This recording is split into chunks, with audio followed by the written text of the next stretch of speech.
حضرت عیسیٰ علیہ السلام کے نانا کا نام حضرت عمران تھا۔ حضرت عمران کے ہاں اولاد نہیں تھی۔ ان کی زوجہ حضرت حنہ سلام اللہ علیہا، پیغمبروں کا خاندان ہے، پیغمبروں کی صحبت ہے، تو وہ بھی صبر شکر کر کے اللہ کی رضا پہ راضی تھی۔ گھر کے صحن کے اندر دوپہر کے وقت چارپائی بچھائے ایک درخت کے نیچے قیلولہ کرنے لگی تو ایک منظر دیکھا کہ درخت پر ایک چڑیا نے گھونسلہ ڈالا ہوا تھا اور اس نے بچے دیے ہوئے تھے۔ وہ کہیں سے اڑ کے جا کے دانہ اٹھا کے لاتی اور بچہ چونچ کھولتا اور ماں اس کی چونچ میں دانہ ڈال دی۔ چڑیا کے بچے کے ساتھ چڑیا کی محبت کو دیکھا تو حضرت حنہ کا دل چوٹ کھا گیا اور بارگاہ عزدی میں عرض کی، مالک تو نے جانوروں کو بھی بچے دیے ہیں اور وہ ان سے پیار کر رہے ہیں، تیرے دربار میں کیا کمی ہے اگر تو مجھے اولاد عطا کر دے۔ دل چوٹ کھا گیا، دل کی اتھاہ گہرائیوں سے دعا نکلی، عرش تک جا پہنچی۔ اللہ نے حضرت حنہ کو کرم نوازیوں سے مالا مال کر دیا۔ حضرت حنہ نے کہا، اے اللہ جو میرے بطن میں ہے میں تیرے گھر کے لیے اس کو وقف کرتی ہوں۔ جب ولادت کے لمحے آئے تو حضرت حنہ زوجہ عمران نے بیٹی کو جنم دیا تو پریشان ہو گئیں کہ مالک یہ تو بیٹی ہے، میں نے تو اس کو مسجد اقصیٰ کے لیے وقف کیا ہے اور وہاں سارے مرد ہیں، ایک لڑکی جب جوان ہوگی تو اس کو وہاں کیسے چھوڑ سکوں گی، منت میری کیسے پوری ہوگی۔ بہت پریشان ہوئی منت کی تکمیل کا سوچ کے کہ مالک یہ تو بیٹی ہے۔ آواز آئی، پریشان ہونے کی ضرورت نہیں حنہ، جو تو نے بیٹی جنم دی ہے ایسے تو بیٹے بھی نہیں ہوتے۔ اس بیٹی کا نام کیا رکھا گیا؟ مریم سلام اللہ علیہا۔ بیٹی جوان ہو گئی تو منت یاد آئی کہ اب اس کو بیت المقدس میں ہم نے وقف کرنا ہے۔ پریشانی ہوئی کہ اب 300 حجرے ہیں جن میں مرد ہی مرد ہیں، ایک تنہا عورت کیسے وہاں رہے گی؟ تو یہ سوچا کہ کوئی بوڑھا بزرگ ہو جس کی کفالت میں ان کو دیا جائے تو وہ ان کی دیکھ بھال کرے، ضروریات کو پورا کرے۔ تو بہت سارے لوگ اس سعادت کے لیے تیار ہو گئے۔ پھر قرعہ ڈالا گیا، قرعہ فال نکلا حضرت زکریا علیہ السلام کے نام۔ اللہ کے جلیل القدر پیغمبر اور رشتے میں خالو بھی لگتے تھے، کہا یہ سعادت میرے ذمہ رہی، اور چونکہ ان کے ہاں بھی اولاد نہیں تھی انہیں کہا ٹھیک ہے ہم اسے بیٹی بنا کے اس کا خیال رکھیں گے۔ حضرت زکریا علیہ السلام نے ایک حجرہ مختص کیا حضرت مریم کے لیے اور ان کی ضروریات کو پورا کرتے، کھانا دیتے۔ جب کہیں جانا ہوتا تو حجرے کو باہر سے تالا لگا کے چلے جاتے، افطار کے وقت یا رات کو گئے ہیں تو سحری کے وقت پھر آ جاتے۔ ایک دن حضرت زکریا علیہ السلام تالا لگا کے کہیں گئے کام، واپس آتے ہوئے دیر ہو گئی اور افطار کے لمحے گزر گئے، بہت پریشان ہوئے تو خیر سامان لے کے تیزی سے پہنچے اور آ کے دروازہ کھولا، وجد عندہا رزقا، تو دیکھا بے موسم پھل پڑے ہوئے ہیں۔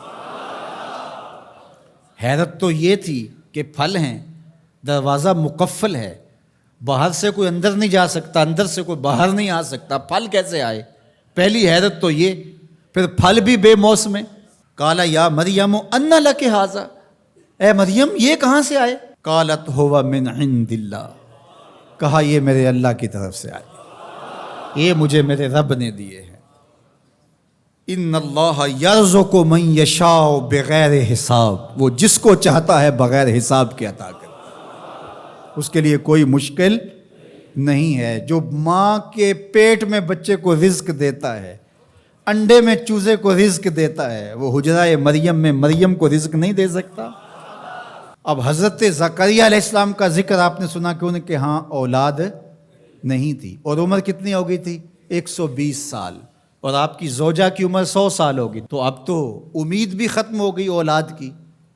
لیکن جب بے موسم پھل دیکھے نا تو اندر چھپی ہوئی امید کی موہوم سی جو چنگاری تھی وہ بھڑک اٹھی، اور حضرت زکریا نے ہاتھ پھیلا لیے، ہنالک دعا زکریا رب، مالک جب تو مریم کو بے موسم پھل دے سکتا ہے، میرے شجر عمر پر اولاد کے آنے کا موسم بیت گیا ہے، لیکن مالک کیا تو مجھے بے موسمی اولاد نہیں دے سکتا؟ حضرت زکریہ وہیں کھڑے ہو کے دعا مانگنے لگے۔ معلوم ہوا جہاں رحمتیں اترتی دکھائی دیں وہاں دعا مانگی جاتی۔ ہم جب اللہ والوں کی قربت میں جا کے اللہ سے دعا مانگتے ہیں تو کچھ لوگ معترض ہوتے ہیں کہ اللہ تو ہر جگہ موجود ہے، یہاں کیوں مانگ رہے ہو؟ مسجد اقصی پاس ہے لیکن حجرہ مریم میں اللہ کا پیغمبر دعا مانگ رہا ہے، وہاں رحمت آنکھوں سے اترتے ہوئے دیکھی۔ ان رحمت اللہ قریب من المحسنین، اللہ قرآن میں فرماتا ہے میری رحمت محسنین نیکوکاروں کے نیڑے ہوتی ہے، اس لیے ہم اللہ والوں کے قریب جا کے اللہ سے مانگتے ہیں، مالک تیری رحمتیں یہاں برس رہی۔ ہنالک دعا زکریا ربہ، وہیں کھڑے ہو کے دعا مانگنا شروع کر دی، اللہ مجھے ستھری اولاد عطا کر دے۔ پھر کیا ہوا کہ کہا گیا یہاں دعا کیوں مانگ رہے ہو، میرے گھر میں آؤ۔ کہا گیا نبی ہو کے ولیہ کے حجرے میں دعا مانگ رہے ہو، تمہیں کچھ نہیں دیا جائے گا؟ نہیں، سنو قرآن سنو۔ فنادتہ الملائکہ، فرشتے آ کے پکار کرنے لگے۔ کب؟ وَهُوَ قَائِمٌ يُصَلِّي فِي الْمِحْرَابِ، وہ حجرے میں کھڑے ابھی دعائیں مانگ ہی رہے تھے، فرشتوں نے آ کے ندا دی کیا؟ ان اللہ یبشرک بیحییٰ، اے زکریا تمہیں مبارک ہو، ہم تمہیں یحییٰ عطا فرمائیں گے۔ اولاد مانگی ہے تو یحییٰ ملے گا، لیکن اکیلی اولاد نہیں مانگی، ذریۃً طیبہ، ستھری اولاد مانگی ہے، پاک اولاد مانگی ہے۔ تو مصدقاً بکلمۃ من اللہ وسیداً وحصوراً ونبیاً من الصالحین، جو بیٹا دینے والے ہیں وہ کلمت اللہ کی تصدیق کرنے والا ہوگا، سردار ہوگا، عورتوں سے الگ رہنے والا ہوگا اور پیغمبر ہوگا، صالحین سے نبی ہوگا، یہ شانوں کا مالک ہوگا۔ فوراً دعا قبول ہو گئی۔ یہ ہے کرامت سیدہ مریم کے حجرے میں بے موسم پھلوں کا ملنا اور وہاں دعاؤں کا قبول ہونا۔